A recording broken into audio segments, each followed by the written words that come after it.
Hello, I'm Joshua Kitts, the designer of Simple Superheroes, the role-playing game of infinite powers and possibilities. Now, why are there infinite powers, you may ask? That is because you are the one who defines your powers using the framework of Simple Superheroes.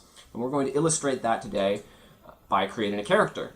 This is our second character creation video. The first one was about a Eagle Man. So you can go and watch that video. Today we're doing a slightly more complex concept. And to my great surprise, this is a concept that I have never seen at the table, actually, in all 6 years that I've been playtesting Simple Superheroes. And that concept is Replica. So, a superhero who can copy other heroes and villains' powers. In this case, by touch. Now, the first thing you do when you're creating a simple superhero character is you always come up with a concept. The second thing is you pick a talent array.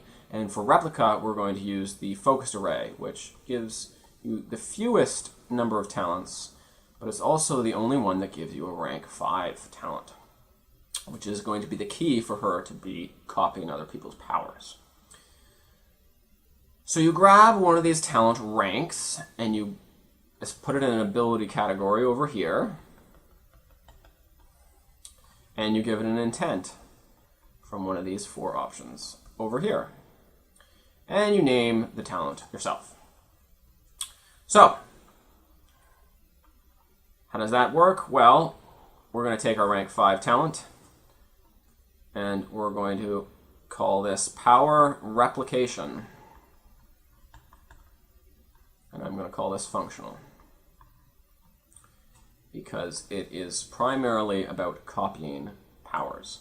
Now, to explain exactly how this talent is going to work, I'm going to have to explain a couple of other concepts before I go on and assign some of these other talents.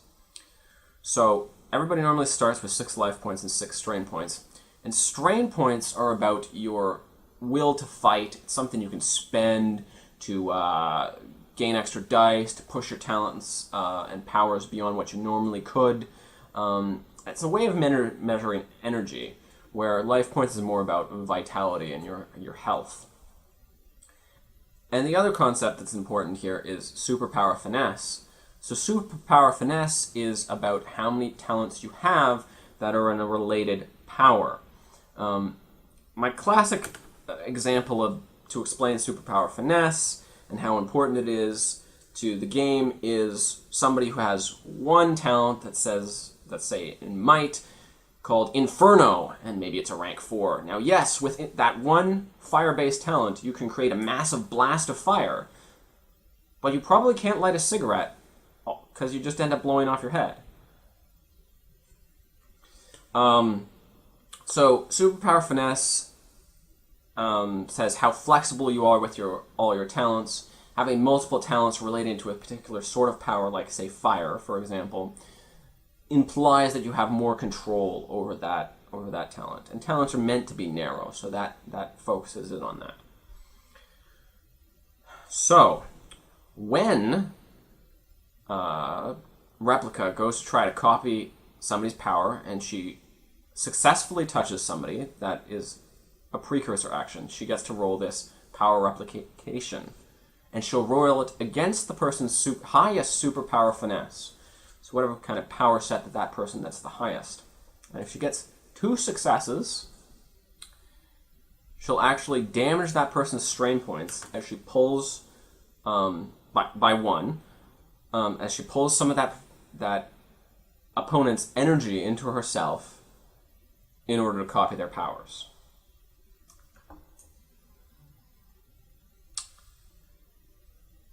Okay, so now that we've sort of covered that, which is a really cool effect, I think, we're going to cover off some of the other things that she does and how this is actually going to work. So I'm going to give her a rank for Power Magnitude. So the power she has just copied, the amount of force she can put behind it is always going to be limited by this rank 4 talent. She'll be able to roll that assuming that the person she's copying has a rank 4 or higher talent.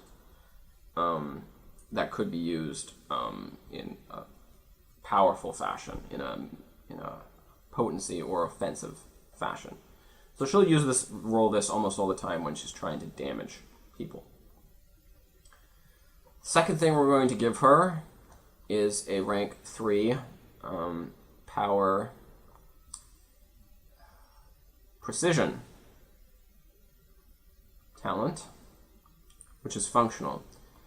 So that's about if she's trying to do something that requires more precise manipulation of a power or something. Say if she's trying to fly, or if she's trying to use magnetism powers to turn a doorknob or something like that, she would be able to roll her power precision and use that talent to reflect those sorts of abilities. And really anything functional, she'll be rolling that. We're also going to give her a power deflection talent. Now this could be, and that's defensive, and this could be something where you're copying somebody's metal skin, and you're able to actually resist trauma, or it could be you're copying a gravity power or something, and you're actually deflecting projectiles, or those sorts of things. You'd be able to use that. Now, we have a couple other talents, and these are going to be outside of her power replication. So if she has no power currently copied, she's going to be able to use these. So I'm going to have grappling. I'm going to mark that as offensive. And that's actually the talent that she's going to roll to touch somebody in order to be able to pull out that power. When she does that, she's not going to be causing damage. She is then going to go on and roll this rank 5 talent to actually try to copy it. Assuming she gets 2 basic successes on that copy talent against the person's superpower finesse roll, she'll cause a strain point of damage and be able to copy all that person's powers. Now, grappling can also be used to not copy powers, to just throw people around or hit weak points or twist their arm behind their back. It's not for her about being strong and causing damage. It's about moving quickly and hitting exactly the right part and things like that. And I'm also going to give her another defensive talent, which is just going to be a dodge, which is really good to have because if she's copied somebody who doesn't really have a power-based defensive talent, she'll still be able to use that. She'll be able to use this even when she doesn't have a power that she's copied. Yeah. So, superpower finesse, as previously mentioned, is a measure of interrelated powers. So she clearly has 4 different powers that are about power replication. So for superpower finesse, we're going to give her a replication power. Now, superpower finesse is something that usually the GM assigns and determines. And when you're making a character in Simple Superheroes, it should always feel like brainstorming, and there should be dialogue between you and the GM and some of the rest of the players. And the overall power level that you all want to play at is going to be very important in defining just how much you can do with a single talent and you know what magnitude you can do that talent at.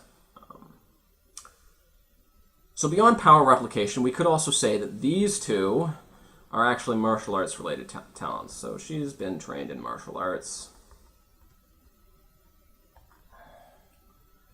So that's another superpower finesse for her. So once you have all your talents, you have your superpower finesse, you said life points and strain points, which always starts at 6 unless you take a talent to boost them, which Replica hasn't. You do relations and values. Now for a focused array character, which is what Replica is, you get a 2, a 1, and a 1. So she has a brother named Daniel. Who she cares about a great deal. She really likes reading, and she has a value of honesty. So, if one of these things are threatened, or say your honesty value is getting you in all sorts of trouble for a session, you get to re-roll that and try to regain strain points. Also, if you just spend a nice evening or a few hours with one of your relations or doing one of your relations or values, you can roll that number of dice. So for Daniel, she'd roll 2 6-sided dice, and if she gets basic successes, which are 3 and above, on either of those days, she'd regain a strain point for both, if they both came up 3 and above. The only other thing that you need to have for a simple superhero's character is a weakness. And I'm just going to put that over here because she has no significant brains or senses talent.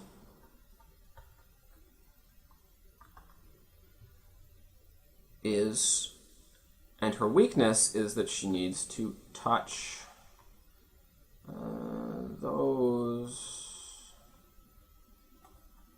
She needs to touch 2 copy powers. And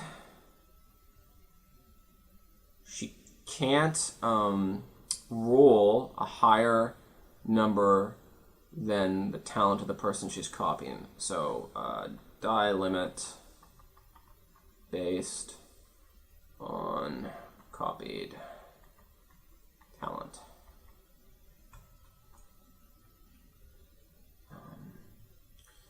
Now we're also going to say that when she touches somebody, she doesn't retain that power when she goes on and touches somebody else. But she can recall that by expending some energy.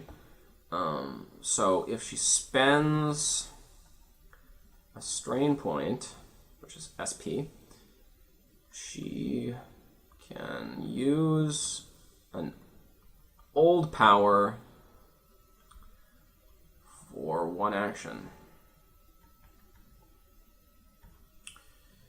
Now, narratively, I would also say when she spends that strain point, she can't reuse that old power again until she copies that person's power once more. So, a fair amount of limitations on Replica, but a huge range of things she can do just based off of being able to copy people. So there's some elements in this sort of character that riffs off of what a character who has magic and can just create all sorts of different effects because, magic, or is a brilliant tech inventor and is also always creating these wacky devices. There's some great guidance in Simple Superheroes issue 0, which is the core rulebook, on that. We're kickstarting that very, very shortly. So that's a good section to read if you like this sort of flavor of character. I also encourage you to go check out that Eagle Man video that I mentioned earlier and go to composedreamgames.com and go to the download section to check out the Heart of Simple Superheroes PDF, which is a 4-page overview of character creation and a walkthrough of the basic rules. We have a die mechanic video that'll be coming out shortly as well, explaining the basic mechanics. So I hope you've enjoyed this video, and this has given you a bit better sense of the vast scope and sorts of powers you can create with Simple Superheroes. So thanks for watching, and thanks for considering supporting the Kickstarter, and good gaming.